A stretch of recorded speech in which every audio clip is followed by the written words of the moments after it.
Hello students, how are you. आज का हमारा टॉपिक है admission and retirement of a partner. So students, आज हम सेक्शन 31 टू 38 ये हम डिस्कस करने जा रहे हैं। सो स्टूडेंट्स, अगर एक पार्टनरशिप फॉर्म के अंदर अगर कोई पार्टनर एडमिशन लेता है या फिर उसकी रिटायरमेंट होती है, तो उस सिचुएशन में जो फॉर्म है उसका जो कंपोजिशन है वो चेंज हो जाती है, उसकी जो बनावट है वो चेंज हो जाती है, और जो नई फॉर्म है उसको हम रिकॉन्स्टिट्यूटेड फॉर्म जो है वो कहते हैं। So students, first of all हम बात करेंगे एडमिशन ऑफ पार्टनर के बारे में, यानी कि सेक्शन 31 डिस्कस करने हम जा रहे हैं।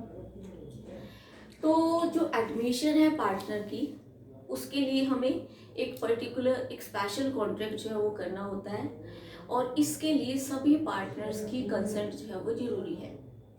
मान लीजिए एक फर्म के अंदर ABCD 4 पार्टनर हैं और वो ई को पार्टनरशिप फर्म के अंदर इंक्लूड करना चाह रहे हैं, तो ABCD सभी की सहमति होना जरूरी है, तभी ई को एज अ पार्टनर जो है वो इंक्लूड किया जा सकता है, अदरवाइज नहीं।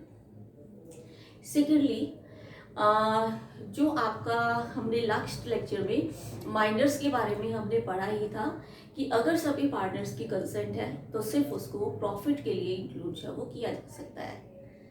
एक बात और मैंने कही पार्टनर्स के एडमिशन के बारे में कि ये कॉन्ट्रैक्ट होना जरूरी है, कि कॉन्ट्रैक्ट का मतलब जब आप कॉन्ट्रैक्ट करेंगे तो उसमें सारी टर्म्स फाइनलाइज हो जाएंगी कि कितना वो कैपिटल का अमाउंट लेकर आएगा, कितना गुडविल का अमाउंट लेकर आएगा, न्यू प्रॉफिट शेयरिंग रेशियो जो है वो क्या होगा। तो ये है एडमिशन ऑफ अ पार्टनर। अब हम बात करेंगे rights and liabilities of a partner. तो rights and liabilities of a partner की जब हम बात करेंगे तो इसमें क्या है कि जिस डेट को हमारा नया पार्टनर एडमिशन लेता है तो उससे पहले के जो फर्म के एक्ट हैं, ठीक है, उससे पहले के जो फर्म के एक्ट हैं उनके लिए वो लायबल नहीं होगा। लेकिन अगर वो एक्ट अभी भी कंटिन्यू है, फर्म के जो एक्ट पहले चल रहे थे वो एक्ट्स अभी भी कंटिन्यू है, तो वो उनके लिए लायबल जो है वो होगा। अभी मैंने एक बात की थी कि फर्म के पहले के एक्ट के लिए वो लायबल नहीं है जिस डेट को वो फर्म में एंटर हुआ था। अगर वो उनके लिए भी कंसेंट देते कि यस मैं लायबल रहूंगा, हालांकि वो बाकी कंटिन्यू नहीं है, तो वो लायबल हो सकता है। ठीक। सेकेंडली, हम बात करेंगे लायबिलिटीज के अंदर कि जब वो पार्टनर बन जाता है तो बाकी सभी मेंबर्स की तरह वो फर्म के अंदर यानी कि कंप्लीटली लायबल जो है वो हो जाएगा। ठीक है, जिस डेट से वो मेंबर बन गया तो बाकी अदर पार्टनर्स की तरह वो भी लायबल होगा फर्म की लायबिलिटीज के प्रति। थर्डली, उससे हम ये एक्सपेक्ट करेंगे कि पार्टनरशिप फर्म की जो भी टर्म्स एंड कंडीशंस हैं उन टर्म्स एंड कंडीशंस को वो फॉलो करे, ताकि उसको बाकी अदर पार्टनर्स की तरह राइट्स जो है वो मिले। सो स्टूडेंट्स, ये हमने की सेक्शन 31। अब हम आते हैं आउटगोइंग पार्टनर्स की ओर। तो जो आउटगोइंग पार्टनर्स है तो किस तरीके से पार्टनर जो है वो फर्म को छोड़कर जा सकते हैं। First of all by retirement, by expulsion, then by insolvency and then by death. तो इन 4 तरीकों से वो फर्म को छोड़कर जा सकते हैं। तो सबसे पहले हम बात करेंगे बाय रिटायरमेंट। तो अगर किसी पार्टनर की रिटायरमेंट हो जाए तो वो फर्म को छोड़कर जा सकता है, और रिटायरमेंट को हम स्टडी करेंगे अंडर सेक्शन 32। तो किस तरीके से रिटायरमेंट ले सकता है। First of all with the consent of other partners, कि सभी पार्टनर्स की कंसेंट से एक पार्टनर जो है वो फर्म को छोड़कर जा सकता है। ठीक है। सेकेंडली, पार्टनर के साथ एग्रीमेंट करके, ठीक है, एक समझौता करके जो है वो फर्म को छोड़कर जा सकता है। तीसरी बात, एक पार्टनरशिप एट विल अगर है, ठीक है, पार्टनरशिप एट विल अगर है तो रिटर्न जो एग्रीमेंट है वो करके रिटर्न नोटिस देकर जो है वो फर्म से अलग जो है वो हो सकता है। तो ये है according to section 31 sub section 1 के अंडर। इसके बाद हम स्टडी करेंगे सेक्शन 32 सब सेक्शन 2 के अंडर। इसके अंदर क्या है कि अगर एक पार्टनर फर्म से अलग होता है, तो अलग होते टाइम अगर वो चाहे तो वो थर्ड पार्टी के साथ या क्रेडिटर्स के साथ या फिर रिकॉन्स्टिट्यूटेड फर्म के अदर पार्टनर्स के साथ ये एग्रीमेंट करता है कि जिस डेट को वो पार्टनरशिप फर्म से अलग हो रहा है उस डेट के बाद वो किसी पर्टिकुलर लायबिलिटी के प्रति या कोई भी लायबिलिटी है तो उसके प्रति वो लायबल नहीं रहेगा, बल्कि रिकॉन्स्टिट्यूटेड फर्म ही लायबल रहेगी, तो वो ऐसा एग्रीमेंट जो है वो कर सकता है। ठीक, तो इस सिचुएशंस में जो थर्ड पार्टी है वो उसको लायबल नहीं ठहरा सकती। इसके बाद एक सेक्शन है सेक्शन 32 सब सेक्शन 3। तो इसके अकॉर्डिंग क्या है कि जो पार्टनर रिटायरमेंट लेता है उस पार्टनर को प्री इंफॉर्मेशन देनी जरूरी है, प्रायर नोटिस, पब्लिक नोटिस जो है वो देना जरूरी है। पब्लिक नोटिस मीन्स कि वो फर्म से रिटायर जो है वो होने जा रहा है। अगर वो पब्लिक नोटिस नहीं देगा तो उसको अगर वो बेशक वो रिटायर पहले हो गया हो लेकिन फिर भी अगर उसने पब्लिक नोटिस नहीं दिया तो वो कंपनी के प्रति सभी लायबिलिटीज के लिए रिस्पॉन्सिबल रहेगा फर्म के प्रति। अब अगर उसने पब्लिक नोटिस नहीं दिया है लेकिन वो स्लीपिंग पार्टनर है, स्लीपिंग पार्टनर मीन्स कि वो एक्टिविटीज नहीं कर रहा फर्म के अंदर और कोई पार्टी उसको जानती भी नहीं है, तो एक ऐसी पर्टिकुलर पार्टी जो उसको जानती नहीं है वो फर्म के साथ ट्रांजेक्शन जो है वो कर रही है, तो वो उस पर्टिकुलर पार्टनर को जो कि रिटायर हो गया है वो उसको लायबल नहीं ठहरा सकती। ठीक, इसके अलावा जो पब्लिक नोटिस है वो कोई भी दे सकता है, या तो रिटायरिंग पार्टनर या रिटायरिंग पार्टनर के अलावा कोई भी रिकॉन्स्टिट्यूटेड फर्म का कोई भी मेंबर जो है वो पब्लिक नोटिस जो है वो दे सकता है। अब हम बात करेंगे एक्सपल्शन ऑफ पार्टनर की अकॉर्डिंग टू सेक्शन 33। तो एक्सपल्शन जो है वो का क्या मतलब है, निकाला जाना। ठीक है, अगर आपके पार्टनरशिप डीड में ये कॉन्ट्रैक्ट है, ये एग्रीमेंट है कि स्पेशल सर्कमस्टांसेस होने पर, एक विशेष परिस्थिति क्रिएट होने पर आप किसी साझेदार को फर्म से निकाल सकते हो तो ही आप निकाल पाओगे, अदरवाइज नहीं। ठीक है, तो ही ये आपका पॉइंट आएगा एक्सपल्शन वाला, अदरवाइज एक्सपल्शन वाला पॉइंट आएगा ही नहीं अगर आपने एग्रीमेंट नहीं किया है तो एक्सपल्शन वाला पॉइंट कब आएगा? पहली बात तो ये एग्रीमेंट है। सेकेंडली, अगर एक पार्टनर अपने राइट्स का अच्छे तरीके से यूज नहीं कर रहा है, इन गुड फेथ जो है वो यूज नहीं कर रहा है। सेकेंडली, उसके बाद मेच्योरिटी ऑफ द मेंबर्स, ठीक है, मेच्योरिटी ऑफ द मेंबर्स जो है वो चाहते हैं कि इस पर्टिकुलर पार्टनर को फर्म से निकाल दिया जाए, तब आप इसको निकाल सकते हो। और जब आप इसको निकालोगे तो जो भी इसके ऊपर एलिगेशंस लगी हैं तो उन एलिगेशंस को आप इसे पहले बताओगे ताकि इसे आंसर देने का, इसे क्लैरिफिकेशंस देने का मौका जो है वो मिल सके। अच्छा जी, इसके बाद जब इसको आप एलिगेशंस का क्लैरिफिकेशन देने का मौका दोगे तो अगर आप इससे सेटिस्फाई नहीं है तो इसको कोर्ट में जाने का भी राइट है। ठीक है, ये कोर्ट में जा सकता है और कोर्ट से इंजंक्शन ऑर्डर भी जारी करवा सकता है। इंजंक्शन ऑर्डर का मतलब नकारात्मक आदेश कि फिलहाल आपको एक्सपल ना किया जाए। ठीक है, यानी कि निषेधाज्ञा इसको हम बोलते हैं। इसके बाद है इंसॉल्वेंसी ऑफ पार्टनर, इसको हम स्टडी करेंगे अकॉर्डिंग टू सेक्शन 34। जो पार्टनर अगर इंसॉल्वेंट हो जाता है, नेचुरली वो इंसॉल्वेंट ही हो गया, तो वो पार्टनरशिप फर्म का वो मेंबर नहीं रहेगा। इसमें दो सिचुएशन है। अगर एक पार्टनर जो है वो इंसॉल्वेंट हो गया तो हो सकता है कि फर्म भी साथ में डिसॉल्व हो जाए। ठीक है, हो सकता है कि दो ही मेंबर हो और एक इंसॉल्वेंट हो जाए और फर्म भी साथ में डिसॉल्व हो जाए। दूसरी सिचुएशन ये है कि 2-3 लोग हैं और एक इंसॉल्वेंट हो गया, बाकी लोग जो है वो कंटिन्यू करें।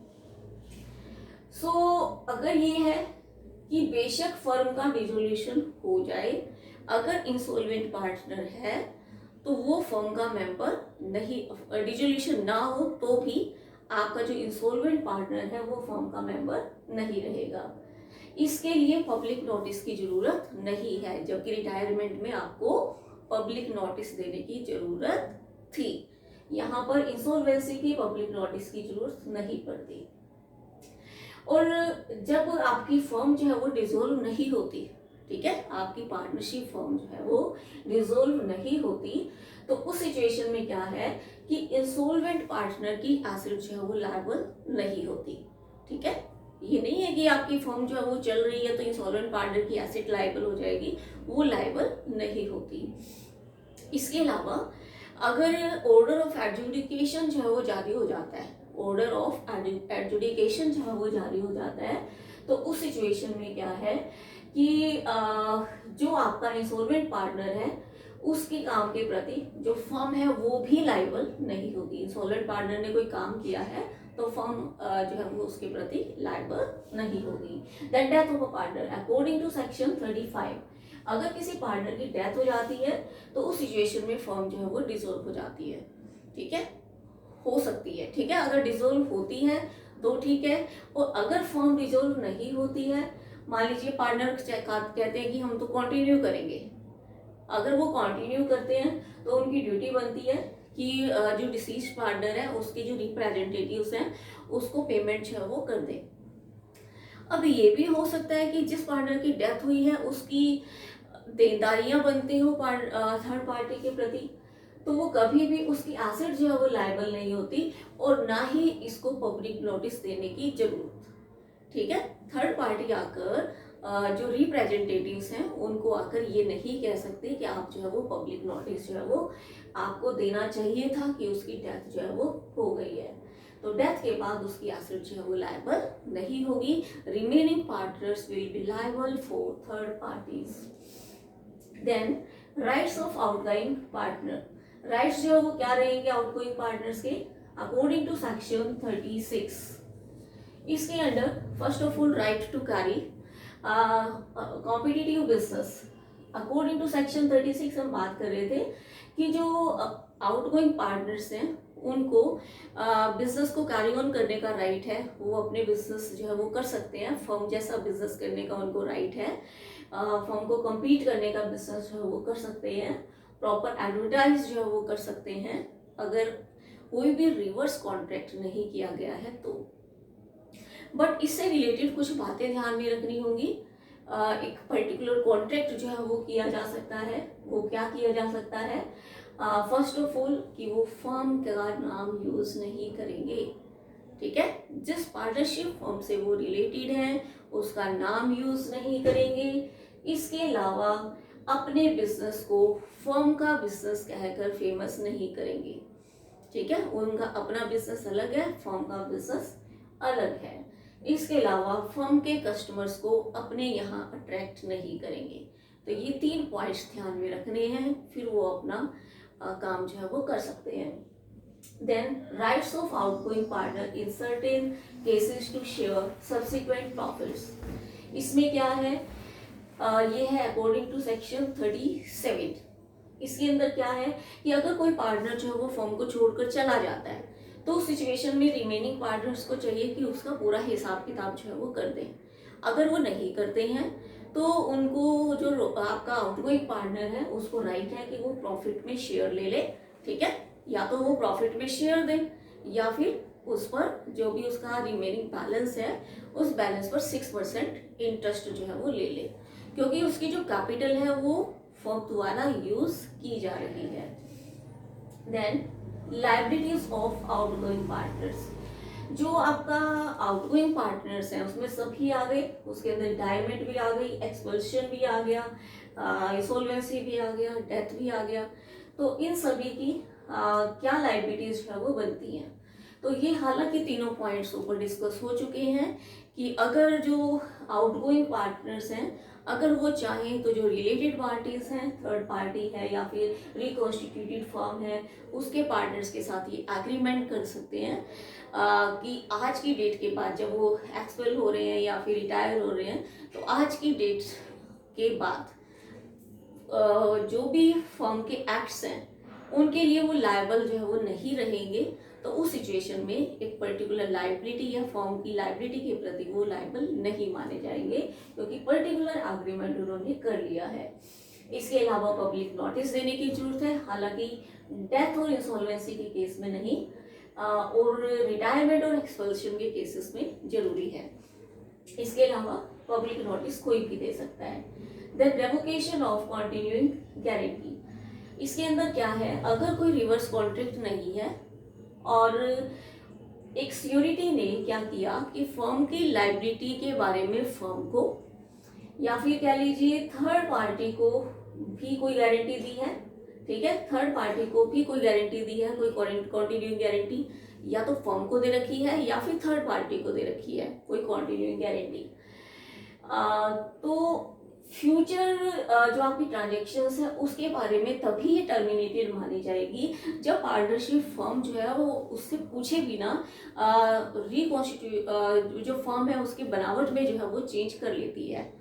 बनावट में चेंज करने का मतलब ऑटोमेटिकली सिक्योरिटी से पूछे बिना एडमिशन कर लेती है, एक्सपर्शन कर देती है, इंसॉल्वेंसी हो जाती है और उसको बताती नहीं है, या फिर डेथ हो जाती है तो उसको इन्फॉर्म नहीं करती, तो जो सिक्योरिटी है वो ऑटोमेटिकली अपनी लायबिलिटी से फ्री जो है वो माना जाएगा। Okay students, thanks.